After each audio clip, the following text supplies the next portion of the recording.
Assalamualaikum warahmatullahi wabarakatuh. Ya baik, halo semua mahasiswa semester ekonomi pembangunan.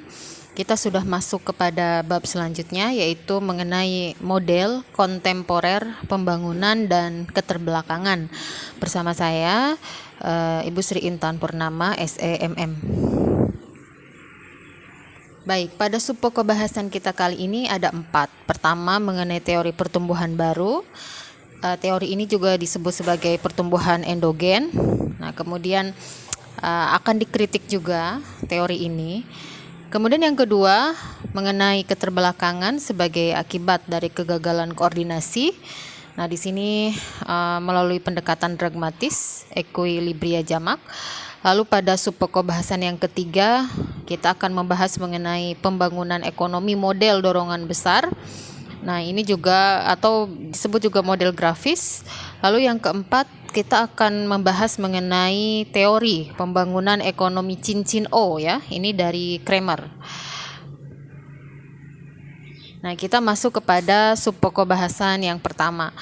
Nah, memang mahasiswa semua setelah memperoleh pengalaman ya selama lebih dari setengah abad dengan mencoba mendorong pembangunan modern, kita telah mengetahui bahwa pembangunan ini merupakan sesuatu hal yang mungkin, tetapi ini juga sulit ya untuk dilakukan.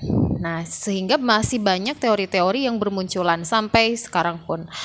Salah satunya ini ada teori dari pertumbuhan baru ya. Teori ini disebut juga sebagai teori endogen. Nah, latar belakang yang melatar belakangi ini yaitu kinerja teori neoklasik yang memang tidak memuaskan. Nah, ini digagas oleh salah satu pemenang Nobel juga, namanya seperti misalnya ada Douglas North, kemudian digagas juga oleh George Akerlof. Jadi di sini menurut teori ini tidak memuaskan ya teori neoklasik itu. Karena menurut teori neoklasik itu rasio modal tenaga kerja yang rendah pada negara-negara berkembang menjanjikan tingkat pengembalian investasi yang luar biasa tinggi.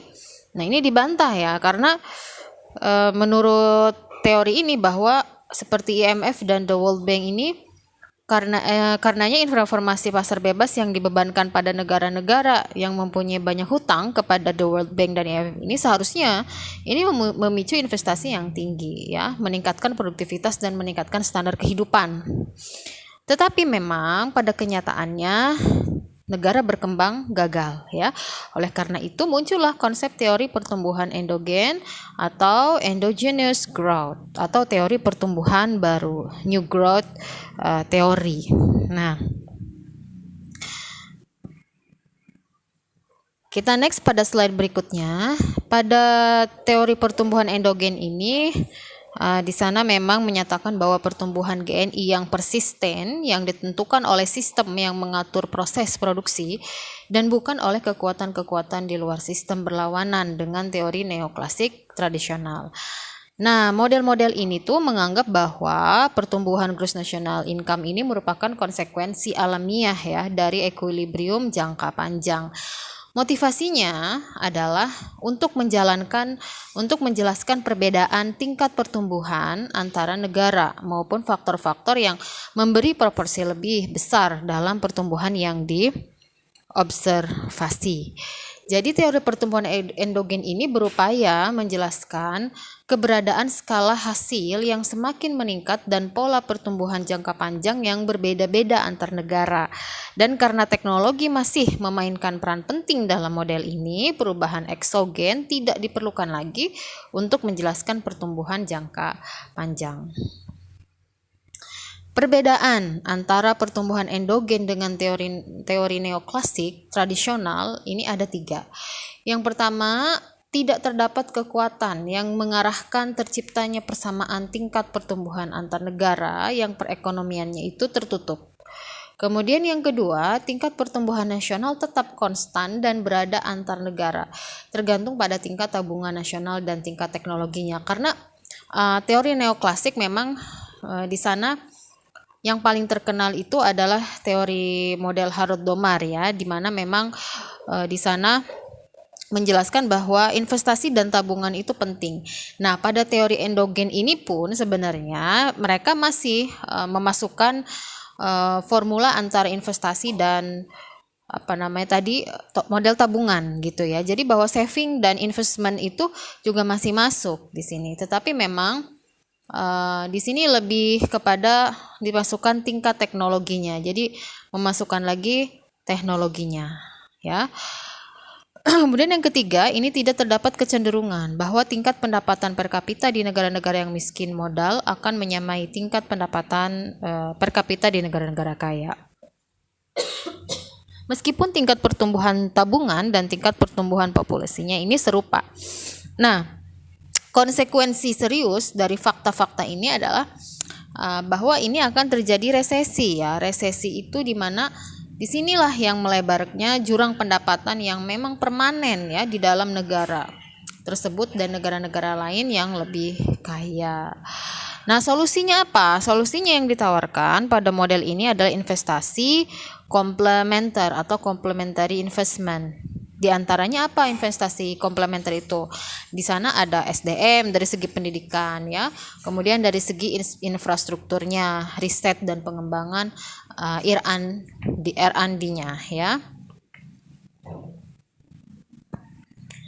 Nah, ini adalah salah satu yang menggambarkan pendekatan pertumbuhan endogen ini. Ini juga model pertumbuhan endogen Romer yang muncul ya, model Romer. Romer ini mengasumsikan bahwa cadangan modal dalam keseluruhan perekonomian ini secara positif mempengaruhi output pada tingkat industri, sehingga terdapat kemungkinan skala kecil yang semakin meningkat atau increasing return to scale atau disingkat sebagai IRS pada tingkat perekonomian secara keseluruhan. Nah, apakah teori pertumbuhan baru ini dikritik? Masih saja ada kritik seperti teori neoklasik sebelumnya bahwa ini masih tergantung ternyata pada teori neoklasik ya yang sering tidak cocok dengan perekonomian negara berkembang. Sektor produksi ini dianggap masih simetris ya, mengabaikan inefisiensi dari infrastruktur yang jelek, struktur kelembagaan tidak memadai, pasar modal dan pasar barang tidak sempurna. Ya, jadi ternyata teori endogen ini pun masih dikritik karena tidak melihat bahwa memang di negara berkembang itu ya infrastrukturnya jelek, nggak bisa disamain dengan analisis di negara maju gitu ya.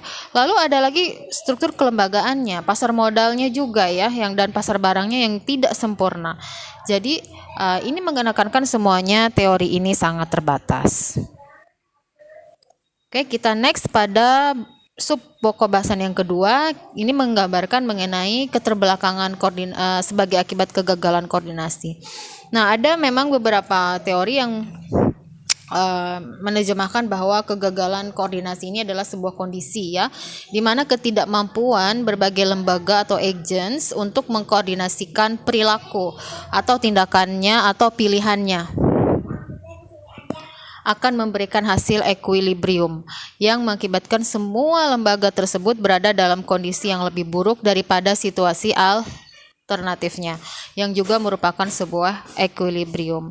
Nah, makanya di sini ada equilibria jamak. Jadi pendekatan pragmatis di sini menyatakan bahwa manfaat yang diterima oleh sebuah lembaga yang mengambil suatu tindakan ini bergantung secara positif pada seberapa banyak lembaga lain yang diharapkan akan melakukan pendekatan yang sama atau pada dampak dari tindakan-tindakan tersebut. Contoh misalnya adalah di sini mengindikasikan antara petani ya. Nah, petani dan mahasiswa. Di sini misalnya petani dia menanam tanaman yang sama ya. Untuk apa? Untuk mengkoordinasikan harga gitu. Jadi yang selanjutnya misalnya mahasiswa pun kita sebagai mahasiswa ingin mendaftar misalnya begitu. Sebagai mahasiswa kita akan melihat berapa banyak sih dari teman kita yang akan mendaftar ke universitas mana. Semakin banyak teman-teman kita mendaftar pada kampus tersebut, kita juga ikut-ikutan gitu. Nah, ini masih sama aja dengan kegagalan koordinasi ini ya. Dan itu juga belum tentu sebenarnya adalah jurusan yang kamu mau gitu, karena ikut-ikutan doang. Nah, selanjutnya kita masuk kepada yang teori yang ketiga ini, memulai pembangunan ekonomi. Di sini menarik ya, karena ada dorongan besar atau big push ya. Ini model dorongan besar ini dipelopori oleh Paul Ron-Sisten-Rodan, dan memang menyatakan bahwa kegagalan pasar dapat menimbulkan kebutuhan akan perekonomian yang terencana ya. Ternyata kegagalan pasar itu nggak bersifat negatif loh, ternyata ada positifnya juga. Jadi di sana mereka bisa sadar bahwa memang ini kita akan merencanakan lagi yang lebih baik ya, agar proses pembangunan ekonomi yang panjang itu dapat berjalan dan dipercepat gitu. Jadi ada 6 asumsi. Pertama itu dari faktor produksinya ya. Faktor produksinya misalnya seperti apa sih? Nah, kedua itu pembayaran faktor produksi ya. Ini terkait dengan mungkin modal dan sebagainya. Yang ketiga ini nggak kalah pentingnya mengenai teknologi. Nah, kita mengasumsikan memang teknologi itu sangat penting ya, apalagi dalam pembangunan. Yang keempat itu ada permintaan domestik ya, permintaan dalam negeri, dari pendapatan nasional itu sendiri. Lalu penawaran dan permintaan internasional. Kemudian selanjutnya ada struktur pasar. Oke. Ya, kita masuk ke slide yang keempat. Ini mengenai teori pembangunan ekonomi cincin O dan Kramer.